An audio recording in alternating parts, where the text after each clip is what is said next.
Hare Krishna, muy buenos días. Namavam Vishnupadaya Krishna Prestaya Bhutale Srimate Bhaktivedanta Swaminiti Namine Namaste Sarasvate Deve Gauravani Parasharine Nirvisesa Sumnyavadi Pashatya Deshatarine Shayatri Krishna Chaitanya Prabhu Nityananda Sri Abdvaita Gadavdara Srivasadi Gaura Bhaktavrinda Hare Krishna, Krishna Krishna, Hare, Hare Rama, Rama Rama, Hare. Hare Krishna, reiterados, vamos a continuar con las lecturas y propuestas de reflexiones sobre algunos de los textos del siempre radiante Srimad Bhagavatam. El texto número 17 del capítulo 6 del segundo canto dice lo siguiente: el sol ilumina tanto interna como externamente mediante la expansión de su radiación. En forma similar, la suprema personalidad de Dios, mediante la expansión de su forma universal, mantiene todo en la creación, tanto interna como externamente. Este texto sigue el mismo sentido del texto anterior que compartíamos ayer, y es el sentido de ir relacionando continuamente a la suprema personalidad de Dios como sustentador de todo y a la misma vez como contenedor de todo. O sea, Él lo contiene todo, Él lo sustenta todo, en Él sucede todo y por tanto nada de real puede suceder fuera de él o puede suceder desligado de lo absoluto y del absoluto. Y esto implica que la idea de separatividad no es una realidad en sí misma, sino que es un aspecto ilusorio derivado de la ignorancia o de la falta de conciencia de relación con Dios.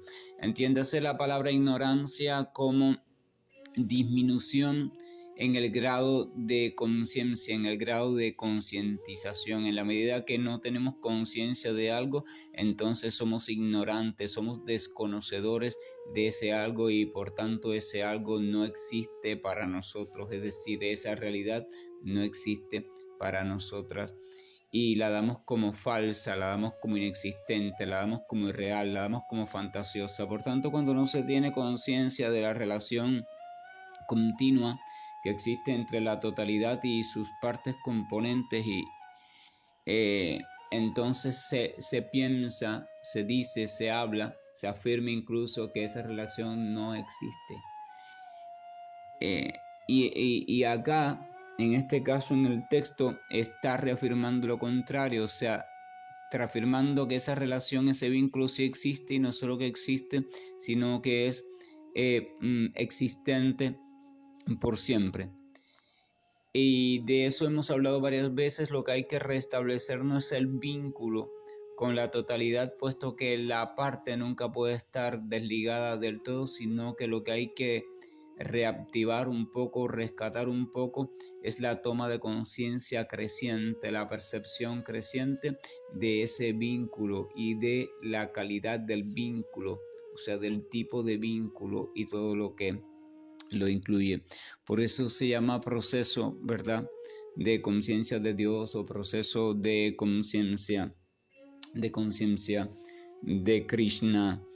El texto número 18 continúa diciendo: la suprema personalidad de Dios es quien controla la inmortalidad y la ausencia de temor, y Él es trascendental a la muerte y a las acciones fruitivas del mundo material. Oh Narada, oh Brahmana, es difícil por lo tanto medir las glorias de la persona suprema. Por acá entonces dice que el Señor Supremo no solo es el que lo contiene todo, no solo es el que lo sustenta todo, sino que es el que controla todo. O sea, es el supremo controlador. Desde ese punto de vista, el término en sánscrito es Ishvara, el que se utiliza comúnmente. Ishvara remite a la idea de aquel que controla. Y por tanto Ishvara vamos a ver que es un término que se aplica a diferentes personalidades. Pero el Maha Ishvara, el controlador supremo, el gran controlador, es sin duda alguna la totalidad absoluta, o aquel que es la personalidad total absoluta, o sea, la suprema personalidad de Dios. En ese sentido es Ishvara. Dice que Ishvara es controlador de la inmortalidad y de la ausencia de temor, o sea, la ausencia de temor, la paz profunda del corazón. El temor perturba el corazón igual que tantas otras cosas, y por tanto ausencia de temor hace alusión a la presencia de una paz profunda. Ausencia de temor no significa valentía. Valentía, temor, cuestiones así son dualidades, dicotomías creadas por la mente en la experiencia material, vivida desde la relatividad de la individualidad. Pero cuando estas dicotomías o estas dualidades simplemente se complementan entre sí y dan lugar a algo equilibrado y completo, entonces ya no hay cuestión de valentía o temor o esto o aquello. Simplemente hay una realidad completa, hay un sentir profundo y completo que se traduce en paz, se traduce en equilibrio, un equilibrio armónico, dinámico, pero siempre armónico, una sensación profunda de integración, una sensación profunda de aquietamiento y al mismo tiempo de dinamismo ininterrumpido. Entonces la ausencia de temor, entonces dice que Él controla eso, dice que eso es también proveniente de Él. Y Él es trascendental a la muerte y a las acciones fruitivas, o sea, no tiene nada que ver el absoluto con las cuestiones de las consecuencias de las acciones, con lo que llamamos la ley del karma, etcétera, etcétera. Ni tampoco tiene nada que ver con las acciones y las consecuencias de las acciones ejecutadas de manera consciente o no consciente por la criatura viviente individual. Por tanto, todas las consecuencias de nuestras actividades, todo aquello que ocurre en nuestra vida como derivado de nuestras decisiones, determinaciones y otras cuestiones, entonces no tiene nada que ver con la suprema personalidad de Dios. Desde este punto de vista, entonces se podría entender que desde ese enfoque los famosos premios, los famosos castigos no vienen de Dios, o sea, Dios no se implica en nada de eso. De hecho, la suprema personalidad de Dios para la literatura védica, en su entender más profundo, está en un continuo intercambio amoroso, en una relación continua, siempre variada, profunda, rica, dulce, indescriptible entre cada una de sus porciones amorosas. Y en ese ámbito de relación continua amorosa, de intercambio afectivo no imaginable desde este mundo material, no puede haber cuestión de premio y castigo. En el amor puro, en el amor, la relación de amor profunda, nada ocurre como premio, nada ocurre como castigo, sino que la propia relación amorosa profunda lo diluye todo. En ella todo se diluye, en ella se acaban todas las cuestiones de las diferenciaciones de la dualidad, y solamente existe el goce y la vivencia del amor profundo, de ese estar cautivado, de ese estar absorbido totalmente por el otro, o sea, por el objeto amado, por la cuestión de lo amado. Entonces, por acá seguimos, dice, al final o Narada o Brahmana, es difícil, por lo tanto, medir las glorias de la persona suprema. O sea, Brahma, la figura de el agente creador, manifestador del universo material, de la creación material, está reconociendo que las glorias de la suprema personalidad son indescriptibles, que no se pueden abarcar por completo y ni siquiera se pueden mencionar en una pequeña parte, puesto que siendo ilimitadas, entonces una pequeña parte incluso también sería ilimitada. Cómo describir, cómo hablar de lo ilimitado. Se dice que Ananta Shesha es un término también en sánscrito, se refiere a aquella capacidad, aquella potencia original del servicio devocional que siempre está contando, cantando, anunciando, trayendo noticias a los universos de las diferentes actividades del Señor. Dice que Ananta Shesha está cantando las glorias del Señor desde la eternidad misma, o sea, siempre, eternamente, por siempre lo está haciendo. Es el vocero de las glorias de Dios y dice que aún así nunca puede terminar de hacerlo y nunca repite la misma gloria. O sea, siempre está cantando, siempre está narrando, siempre está dando a conocer una gloria diferente. Entonces, si siempre da a conocer una gloria diferente, si nunca repite las mismas glorias y si lo está haciendo desde la propia eternidad, entonces significa de nuevo la ratificación de lo ilimitado de la gloria del Señor. Ilimitado, no hay forma de ponerle límite, no hay forma de establecer límite, por tanto es un necio aquel que pretenda o se pretenda a sí mismo o a sí misma como conocedor de las glorias del Señor. De hecho, las glorias del Señor no están diseñadas en un principio original para ser conocidas, sino que simplemente están diseñadas para ser disfrutadas, para ser saboreadas. De ahí deriva toda la felicidad, todo gozo profundo de aquella parte que verdaderamente se ha despertado completamente y para siempre de nuevo a la postura de consciente de la propia relación ilimitada y amorosa para con lo absoluto y para con el absoluto. El texto 19 dice: la suprema personalidad de Dios ha de conocerse como el depósito supremo de toda opulencia material, debido a la cuarta parte de su energía, en la cual existen todas las entidades vivientes. La inmortalidad y la ausencia de temor y del padecimiento, de las ansiedades provenientes de la vejez y las enfermedades, existen en el reino de Dios, el cual se encuentra más allá de los 3 sistemas planetarios superiores y más allá de las coberturas materiales. O sea, acá sigue la idea del Señor como contenedor de todo cuanto existe. El Señor, repito, también en su forma didáctica de Virat Rupa o forma universal suprema, y dice que ha de ser considerado esa forma universal como depósito supremo de toda opulencia material. Evidentemente, si la forma universal es contenedora de toda, entonces contiene cualquier cosa que en este mundo material se pueda considerar como opulencia o como riqueza, porque sea lo que sea es material y por tanto está contenido en la forma universal. Así que desde ese punto interpretativo se considera a la suprema personalidad de Dios como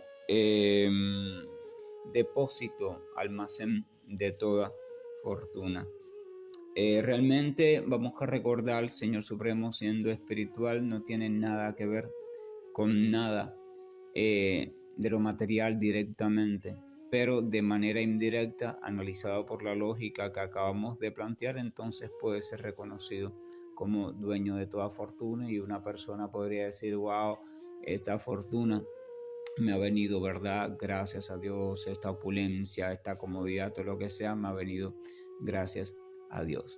En verdad, de forma directa no ha venido gracias a Dios, no ha participado el Señor de eso, sino que ha sido una cadena de acciones y reacciones que vienen de vidas anteriores y que ha dado como resultado momentáneo y transitorio una determinada realidad material, pero al mismo tiempo de forma indirecta, entonces sí proviene del propio Señor y es responsabilidad de él, puesto que todo ocurre y está dentro del Señor, así que todo de esa forma le pertenece. Entonces acá dice y recuerda otra vez lo siguiente: la inmortalidad y la ausencia de temor y del padecimiento, de las ansiedades provenientes de la vejez y la enfermedad, existen en el reino de Dios. Vuelve a dar la alusión del reino de Dios o el estado de conciencia de Krishna o conciencia de Dios como un estado libre, completo de temor. Por eso de ahí viene también el término Vaikunta, o aquel estado donde no hay ansiedad, donde no hay temor, donde no hay incertidumbre, donde todo paso es tan hermoso que parece un baile y donde toda palabra se escucha tan hermosa que parece una canción. Y eso es una imagen así general de cómo se experimenta el plano de conciencia espiritual en su totalidad, o sea, sin entrar en los detalles descriptivos internos más detallados. Dice que eso existe allí en el reino de Dios, el cual se encuentra más allá de los 3 sistemas planetarios superiores y más allá de las coberturas materiales, o sea, el cual no pertenece al plano de conciencia material y por tanto no se puede encontrar en ningún rincón del plano de conciencia material por mucho que se recree. Eso también es una cuestión necesaria de meditar, puesto que si ese plano de conciencia espiritual no se encuentra en los límites del plano de conciencia material, quiere decir porque es un plano totalmente diferente, entonces tampoco se encuentra en los límites de la personalidad construida desde la existencia en el plano de conciencia material. No se puede acceder con las estructuras personológicas armadas de la experiencia y los significados materiales relativos, no se puede acceder con ella hacia el plano profundo, al plano llamado de la espiritualidad. Por eso ese acceder, ese acceso, esa trascendencia implica un trascender a la propia personalidad rígida, cultural, histórica, etc., y un acceder a una personalidad espiritual que se va conformando en la medida que se van teniendo experiencias de profundidad. La personalidad se va conformando en la medida que la criatura conscientemente y menos conscientemente también va vivenciando, va viviendo una determinada realidad o determinadas realidades. Entonces, por tanto, si la realidad que ella comienza a vivir va siendo cada vez más profunda, entonces la personalidad se va reestructurando de un modo cada vez más profundo y esto significa cada vez menos relativo. Y así es como se va conformando la antesala de lo que será después la estructura personológica conformada desde la experiencia de lo absoluto, desde la experiencia de lo no relativo, o sea, la estructura personológica cercana a lo que será posteriormente la personalidad espiritual. Un proceso transformador total que va desde lo puntual, la criatura como centro, como controladora, como disfrutadora, etcétera, etcétera, hacia lo absoluto. O sea, lo absoluto entonces como centro, como disfrutador, como todo. O sea, se va despuntualizando y al mismo tiempo no pierde la individualidad, pues si pierde la individualidad, la chispa viviente, entonces no hay posibilidad de relación consciente y no habrá posibilidad de pasatiempos de relación amorosa entre la parte y lo absoluto, manifestado también, entre comillas, como una parte más. Y esa es la grandeza de lo absoluto, que tiene la capacidad de entrar, o sea, de manifestarse, de reflejarse en el campo de conciencia limitado de la chispa viviente, y ahí entonces asume una identidad también que parece individual como otra parte más, y desde esa identidad como parte se vincula, se establece, se recrea una relación entre ambas partes. Lo que sucede es que una parte va a ser limitada y la otra va a ser ilimitada porque es lo absoluto, plenamente consciente, pero mostrándose o siendo reconocido como parte. Es un misterio que rompe las mentes y que es conveniente analizar con cuidado, en el sentido de que uno no debe querer entenderlo completamente. Aún así dice el Señor que aquel que accede se entrega a Él por completo, entonces logra comprender este misterio por sí mismo, y una vez comprendido este misterio, dice, nunca más vuelve a los mundos materiales o al plano de conciencia material, o entiéndese también el plano de conciencia de lo relativo. Krishna Krishna Krishna Shri Krishna Govind Hare Murari Janat Narayan Vasudeva Shri Krishna Govind Hare